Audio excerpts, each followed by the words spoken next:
여호와께서 모세에게 이르시되 너는 산에 올라 내게로 와서 거기 있으라.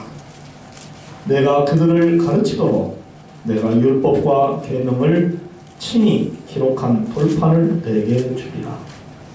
모세가 그의 부하 여호수아와 함께 일어나 모세가 하나님의 산으로 올라가며 장로들에게 이르되 너희는 여기서 우리가 너희에게로 돌아오기까지 기다리라.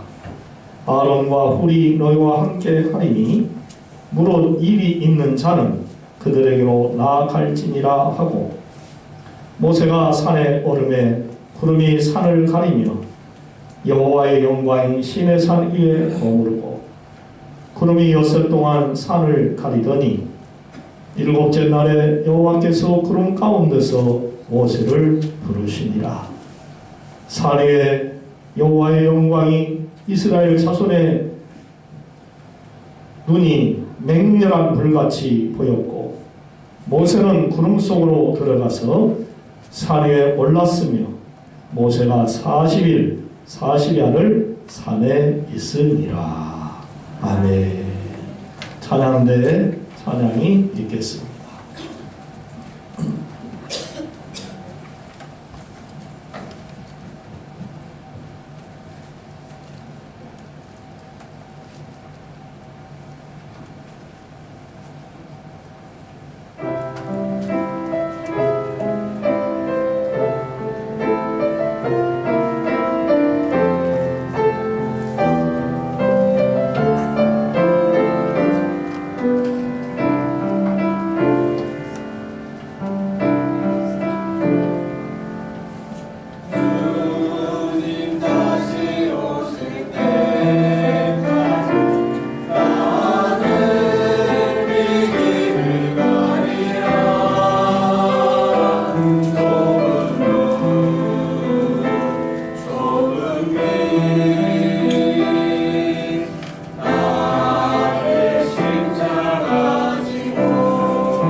우리 찬양대의 찬양을 하나님께서 기쁘시게 받으신 줄 믿습니다.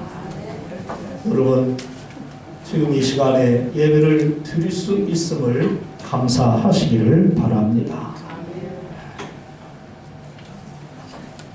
이러한 전염병이 와도 예배드리기가 이렇게 힘들어지는데, 공산국가에 살면서 마음대로 예배를 못 드리는 그러한 우리 믿음의 형제 자매들은 얼마나 고통스러울까 생각해 볼 때 참으로 감사합니다. 할렐루야.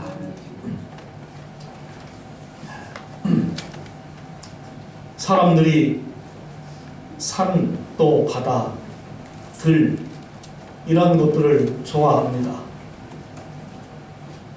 여러분들은 이 세 가지 중에 나는 다 좋아하지만 그 중에 제일 더 좋아하는 곳이 어디다 라고 짚어본다면 어디가 될까요?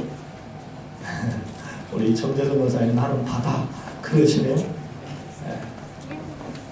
저도 개인적으로 바다를 산보다 더 좋아합니다. 파도 치는 그 소리, 파도가 밀려오는 그 모습 보면 사정없이 그 속에 달려들어가고 싶은 그러한 마음이 들 정도로 제가 바다를 좋아합니다. 그런데 저에게 잊을 수 없는 산이 하나 있어요. 어떤 산일까요? 대충 감 잡는 분들은 잡을 것 같은데요. 예? 무등산. 무등산. 저는 광주에 오래 살았지만 무등산을 제대로 한번 올라간 적이 없습니다. 누가 대성사요? 예? 역시 제 아내가 아는 거 대성산입니다. 38선 정중앙에 있는 대성산. 제가 그 산에서 엄청 많은 고생을 했거든요. 그 산은 높고 험합니다. 1175고지. 험합니다. 올라가는데 가파라요. 겨울에 눈이 엄청 많이 내립니다. 행군할 때 모든 군인들이 낙오를 하고 구보를 할 때 낙오를 할 수 있는 그러한 산입니다. 이곳을 지금도 생각하면 대성산 가고 싶어라. 언제든지 가보고 싶어하는 그곳입니다. 왜냐하면 거기서 정말 많은 고생을 했기 때문에 그래요. 그래서 우리 15사단에서 군생활을 한 모든 분들은 한결같이 이 대성산 이야기만 나오면 금세 이야기가 아주 활기를 띱니다. 대동단결이라도 하는 것처럼 하나가 되어져 가지고 금세 형님 동생으로 선배님 후배님으로 바뀝니다. 그만큼 이 대성산이라고 하는 것은 우리 15사단 출신들에게는 결코 잊을 수 없는 그러한 산입니다. 오늘 우리는 이 본문 말씀에서 신의 산이라고 하는 것을 만나게 됩니다. 여러분, 이 신의 산은 어느 민족 누구와 깊은 관계가 있겠습니까? 이스라엘 민족과 그렇죠. 그들의 지도자인 모세입니다. 하나님이 이스라엘 백성들을 출애굽을 시켜서 젖과 꿀이 흐르는 그 복지의 땅, 가나안 축복의 땅으로 데리고 가실 때에 거쳐 가시는 곳입니다. 저들이 애굽에서 나온 지 3개월이 되던 날 시내 광야에 도착을 했습니다. 거기다가 장막을 치고 거처했습니다. 모세가 그때 하나님 앞에 올라갔습니다. 거기서 하나님의 음성을 들었습니다. 하나님은 그에게 당신이 애굽 사람들에게 행하셨던 그 모든 일들, 표적과 또 이스라엘을 출애굽시키신 것을 가르쳐라 그랬어요. 세계가 다 하나님께 속했으니 너희가 내 말을 잘 듣고 언약을 지키면 너희는 모든 민족 중에서도 뛰어난 민족이 되게 하리라. 그리고 제사장 나라가 되고 거룩한 백성이 되리라. 너는 이 말씀을 이스라엘 자손에게 전파하라. 모세가 시내산에서 내려와 백성의 장로들을 불러 하나님께 들은 그 모든 말씀을 전했습니다. 그러자 저들이 그대로 순종을 했어요. 하나님이 그걸 보시고 또다시 모세를 불러서 말씀을 해 주셨습니다. 너는 백성에게로 가서 그들을 성결케 하고 그들의 옷을 빨게 하고 준비케 해 셋째 날을 기다리어라. 성결하게 하라. 이스라엘 민족 백성들을 깨끗하게 하라는 것. 나 여호와 하나님이 거룩하니 너희도 거룩하라. 하나님 당신이 거룩하시니까 당신의 자녀들도 거룩해야 된다고 하는 것을 지금 보여주는 것이죠. 셋째 날이 되면은 나 여호와가 온 백성의 목전에서 시내산에 강림할 것이니 너는 백성을 위하여 주위의 경계를 정하고 너희는 산과 산에 오르거나 그 경계를 침범하지 말지니 산을 침범하는 자는 반드시 죽임을 당할 것이니라. 아멘. 아니 왜 산을 침범하면 죽인다고 하나님이 말씀을 하셨습니까? 당신이 말씀하시고 모세를 만나주신 그 귀한 산에서 올라오는 백성들은 왜 죽인다고 말씀하셨을까? 하나님은 당신에게 가까이 다가가는 자들을 죽인다는 것인가? 아니에요. 하나님은 거룩하신 분이십니다. 할렐루야. 그 거룩한 분 앞에 나아가는 모든 백성들은 거룩한 상태로 그분을 영접하기를 원하셨던 거예요. 믿으시면 아멘. 그렇죠. 깨끗한 사람은 깨끗한 사람을 원해요. 깨끗한 그릇에는 깨끗한 음식을 담아요. 그러니까 하나님은 죄를 미워하시는 분입니다. 하나님은 거룩하지 아니한 사람들을 싫어하신다는 것이죠. 돌로 쳐 죽이거나 화살로 쏘아서 죽이라고 했어요. 모세가 산에서 내려와 백성들에게 이르러 정결케 하니 그들이 다 옷을 빨았더라. 아멘. 어제 구청에서 방역하는 분들이 두 분이 와가지고 우리 교회를 싹 방역해 줬어요. 동장님한테도 전화가 왔더라고요.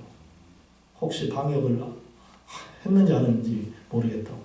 안 했습니다. 그랬더니 조치를 취해 주더라고요. 그래, 이 안에 있는 혹 바이러스가 있을까 싶어서 방역을 할 때 기분이 좋더라고요. 네. 여러분 깨끗한 상태에서 예배드림을 또한 감사하시기를 바랍니다. 네. 옷을 빨았다. 더러운 옷은 빨아 입잖아요. 모세는 백성에게 이르되 준비하여 셋째 날을 기다리고 여인을 가까이 하지 않았다. 그랬습니다. 드디어 셋째 날이려 아침에 우레와 번개와 빽빽한 구름이 산 위에 있고 나팔 소리가 매우 크게 들리니 진중에 있는 모든 백성이 다 떨었더라. 갑자기 변화가 일어났습니다. 셋째 날 아침에 우레와 번개가 치고 빽빽한 구름이 산 위에 펼쳐져 있고 나팔 소리가 크게 울렸다. 할렐루야. 하나님의 이 말씀이 저 이스라엘 백성들에게 나타나신 거예요. 그러니 저들이 두려워 떨 수밖에 없죠. 모세가 하나님을 맞으려 백성을 거느리고 진에서 나오매 그들이 산기슭에 서 있는데 시내산에 연기가 자욱하더니 여호와께서 불 가운데서 거기 강림하심이니라. 그 연기가 온기가마 연기같이 떠오르고 온 산이 크게 진동해 나팔 소리가 점점 커질 때 모세가 말한즉 하나님이 음성으로 대답하셨더라. 하나님이 산 꼭대기에 강림하시고 모세를 부르시자 그가 올라간 거예요. 이처럼 하나님은요 시내산에서 모세를 만나 주셨습니다. 그리고 산에서 내려가 모세는 아론과 함께 올라오고 제사장들과 백성들에게는 올라오지 못하게 금지령을 내렸어요. 만일 올라오는 자가 있다면 하나님이 그들을 죽인다고 엄히 경고의 말씀을 해 주었어요. 모세가 백성들에게 내려가 그들에게 말했습니다. 그러자 하나님은 또다시 모세를 불러서 당신이 친히 쓰신 두 돌판 10계명을 들려줬어요. 이것을 백성들에게 지켜라고요. 그때 모세는 40주야 동안 하나님의 말씀을 들었더라. 모세가 2000m가 넘는 그 높은 산 시내산으로 올라가면서 장로들에게 또 백성들을 잘 돌보고 있으라고 부탁을 했습니다. 자기가 돌보지 못하는 그 사이에 장로들에게 그 책임을 위임시킨 것이죠. 일찍이 모세 후계자로 지목된 여호수아는 시내산 정상 가까이까지 수행을 했습니다. 구름이 산을 가리고 하나님의 영광이 불꽃처럼 나타났습니다. 모세와 여호수아는 그렇게 엿새 동안 하나님의 임재하심을 기다렸습니다. 드디어 7째 날에 하나님의 부르심을 받아 모세가 그분 앞에 나아갔습니다. 여호수아는 남아 있었고 그로부터 40일 동안 하나님의 말씀이 모세에게 임했습니다. 이렇게 모세는 여러 차례 시내산에 올라갔어요. 하나님은 이런 모세에게 10계명과 또 다른 70가지의 율법을 가르쳐 주었습니다. 여기서 이 10계명이 헌법이라고 한다면 70가지의 율법은 민법이나 형법, 상법, 소송법에 해당되어지는 것이었어요. 이것을 언약서라고 하여서 백성 앞에서 낭독을 했습니다. 그들은 이른 아침에 산에서 제단을 쌓았고 또 단은 하나님이 임재하실 처소를 상징하는 것이었는데 또 12기둥을 세웠고 하나님과 계약을 맺은 이스라엘의 12지파를 뜻하는 그 기둥을 세웠다는 것이죠. 희생제물을 드리고 피도 바쳤습니다. 하나님이 이스라엘 공동체와 맺으신 바로 첫 번째 언약인 것이죠. 이 언약은 훗날 예수 그리스도의 피로 인을 치게 됐습니다. 그러고 나서 그들은 하나님을 배웠고 음식을 먹고 물을 마시는 그러한 언약 체결 뒤에 공동 식사가 이루어지게 되었던 것입니다. 새 언약을 말씀하신 후 성찬 성례전을 베푸신 예수 그리스도의 사역을 깨닫게 하는 그러한 귀한 사건이죠. 하나님과의 교제가 영원히 이어지는 이 약속의 자리라고 하는 그러한 공통점이 있습니다. 사랑하는 성도 여러분, 여러분들은 지금 이 죄악된 세상을 살아가면서 하나님과 어떠한 관계를 맺으시고 계시는지 한번 조용히 생각을 해 보시기 바랍니다. 나는 하나님과 어떤 관계인가? 거룩한 관계인가? 기쁨의 관계인가? 불편의 관계인가? 형편없는 죄악덩어리로의 관계인가?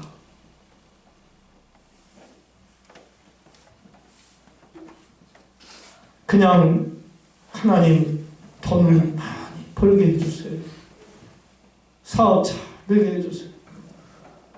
직장에서도 승승장구하게 해주세요. 자녀손들 건강하고 잘 먹고 잘 살게 해주세요. 영적으로 육적으로 건강케 해주시고 어디서든지 높임받고 정말 사람다운 사람으로 살아갈 수 있도록 나를 도와주시옵소서 라고 기도하는 신앙생활을 하시는지요. 예, 그것은 바로 우리 성도들의 기본적인 자세입니다.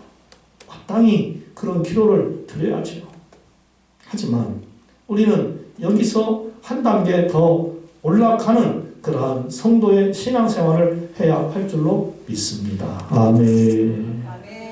하나님이 우리에게 지키라고 명령하신 십계명을 비롯해서 그 외에도 수많은 율법을 최대한 지켜야 할 줄로 믿습니다. 아멘. 이런 말이 있잖아요. 이쁜 짓을 해야 이쁨을 받는 것이다.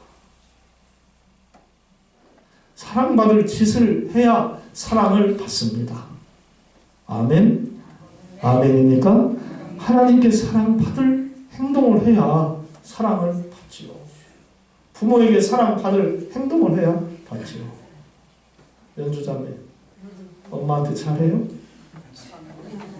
한번 물어볼게요. 엄마, 연주가 잘해요? 아, 잘한답니다. 이쁘게 생겼어요, 우리 연주자. 딱 보니까 얼굴이 닮았어요. 이쁜 짓을 해야 자식도 이쁜 거예요. 하는 짓마다 미운 짓 하면 저것을 내가 왜 낳는가? 하나님 왜 저것을 나에게 붙여줬는가? 근심덩어리, 걱정덩어리, 염려덩어리, 골칫덩어리. 자녀는 부모에게 골칫덩어리가 돼서는 아이들 줄로 믿습니다. 복덩어리가 돼가지고. 아멘. 부부도 역시 마찬가지예요. 아이고 저 왼수 같은 인가. 남편이 왼수로 보이면 그 부인은 불행한 거 아니겠어요? 역시 남편도 저 곰 같은 것이 어찌 내 각시가 됐을까? 난 불행한 남편이야. 불행한 남자가 되고 마는 거예요. 어쩐지 나는 좋아. 어쩐지 마음에 들어. 그 노래처럼 사랑하는 남편, 사랑하는 아내가 어쩐지 좋아야지. 아멘도 안 하네. 평생 원수할까요? 어쩐지 마음에 들고 어쩐지 좋으면 비록 내 스타일이 아니고 내게 최선을 다하지 않는 그러한 사람일지라도 사랑하는 마음을 가지고 바라보면 사랑이 싹트게 되어 있는 거예요. 가득 미워하는 마음만 가지고 있어요. 그러니 남편이 미울 수밖에, 아내가 미울 수밖에. 심는 대로 사랑하면 사랑의 열매를 먹고 미워하면 미움의 열매를 먹는 거예요. 번체만체 하면 역시 자기도 번체만체 당하는 거예요.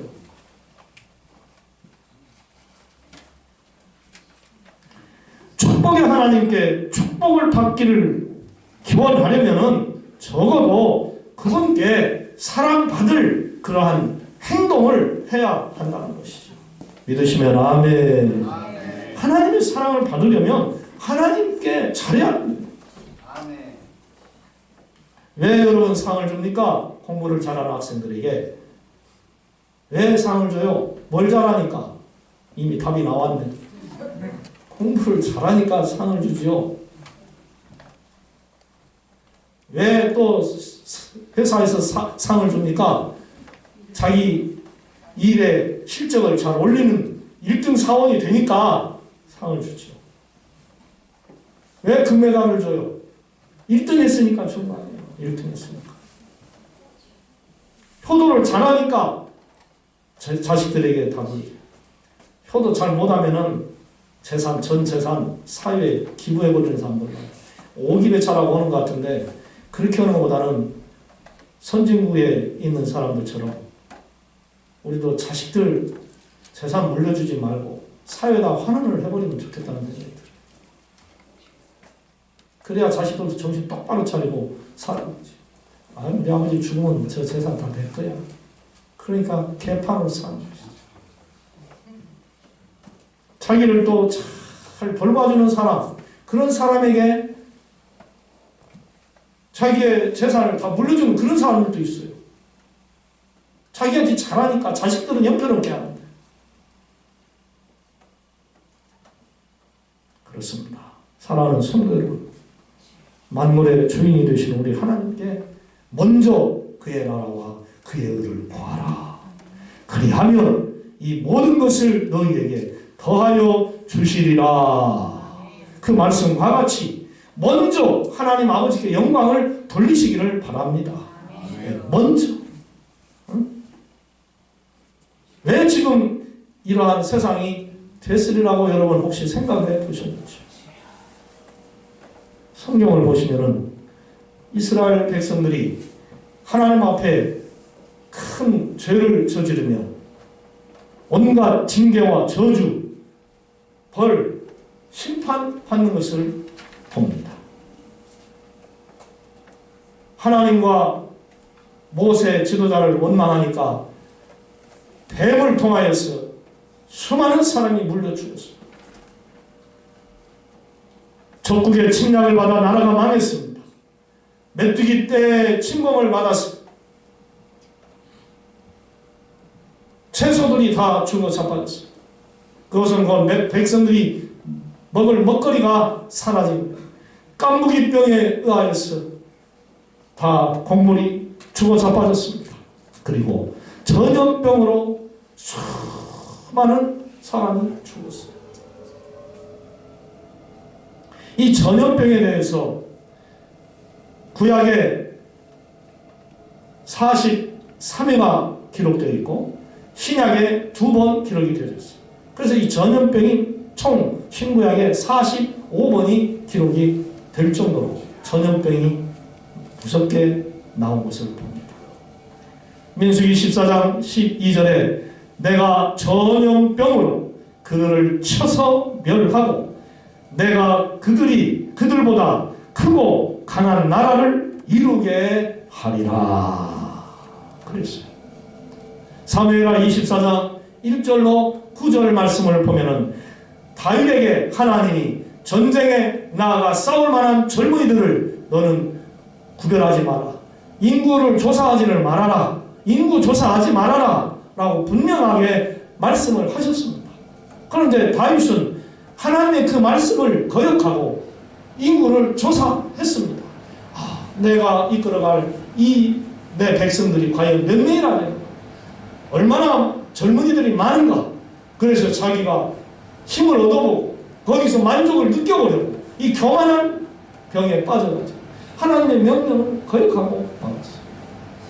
그래서 하나님이 갓 선지자를 보내어서 다윗 왕이시여 당신에게 하나님이 세 가지 벌을 통하여서 그 중에 한 가지를 택하여 벌을 내리려고 합니다. 택하십시오. 첫 번째는 7년 기근이 임할 것입니다. 두 번째는 당신이 3개월 동안 쫓김 당하는 그러한 불쌍한 생활을 할 것입니다.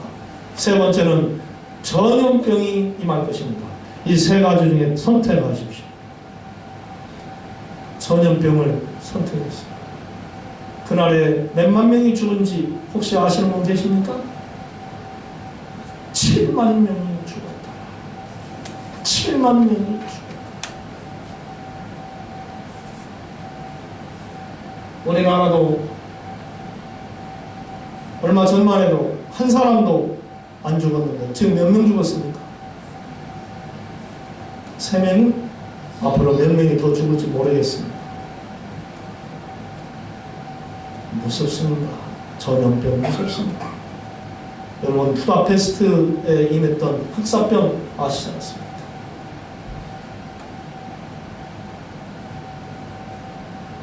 제 고향 김제시가 인구가 7만 명이었다고 한 지가 10수년 전에 들었어요. 근데 지금은 7만 명도 못 될 거예요. 그러면 그때 7만 명이 죽었다면 한 시가, 한 시민이 다 죽어 없어져 버렸다는 거예요. 세월호 때 그 많은 사람이 죽은 거 100단위 가지고는 만 단위하고 비교가 안 되죠. 어마어마하게 죽었어요. 끔찍합니다. 생각만 해도 끔찍합니다. 우리는 어떠한 일이 있어도 하나님과 아름다운 관계를 맺어야 할 것입니다. 아멘. 거룩한 관계, 평화로운 관계, 화해의 관계, 이 관계를 확 맺어야 합니다. 중국 시진핑의 기독교 탄압으로 우한 코로나 바이러스 전염병으로 세계가 난리가 아닙니다. 여러분들은 혹시 그런 동영상을 봤는지 모르겠지만 저는 동영상을 봤습니다. 최근에 시진핑이 중국의 기독교를 엄청나게 탄압을 합니다. 모든 선교사들이 거의 쫓겨났습니다.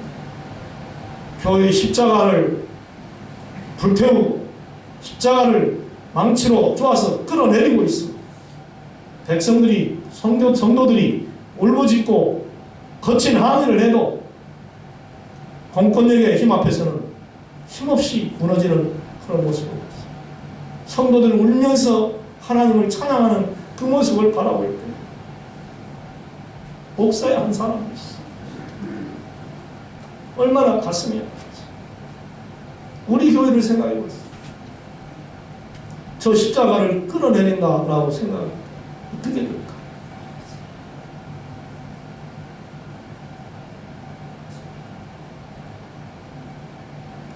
또한 신천지 세력들의 어리석은 짓으로 갑자기 우리나라가 이 코로나 경고 상황에 빠졌어요. 저는 이걸 보면서 하나님이 중국을 심판하시고 신천지를 심판하신다 그렇게 깨닫습니다. 다시 한번 우리나라 백성들이 신천지를 이 일로 인하여서 얼마나 저주하겠습니까? 얼마나 싫어하겠습니까? 잘됐다고 생각합니다.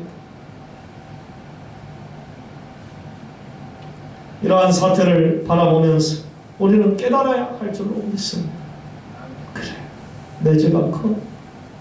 우리 민족의 죄가 컸어. 자중해야지. 회개해야지. 정신 차려야지. 하나님을 더욱더 굳세게 믿어야지.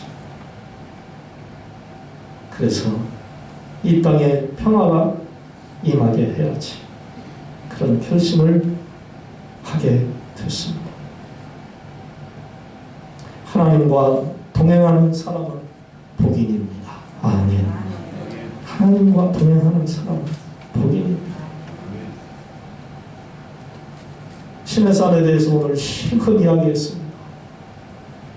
거기서 만난 모세, 그의 후계자 여호수, 또 백성들의 장로들과 지도자들, 그 이스라엘 모든 민족의 한 사람 한 사람까지 하나님의 말씀을 모세를 통하여 듣고 성결케 하고 하나님의 그 율법을 지킬 때 만국의 나라 중에 너희 이스라엘을 으뜸이 되게 하며 구원해 주시는, 축복해 주시는 그 하나님을 우리가 깨달을 수 있게 된 것이죠. 남은 생에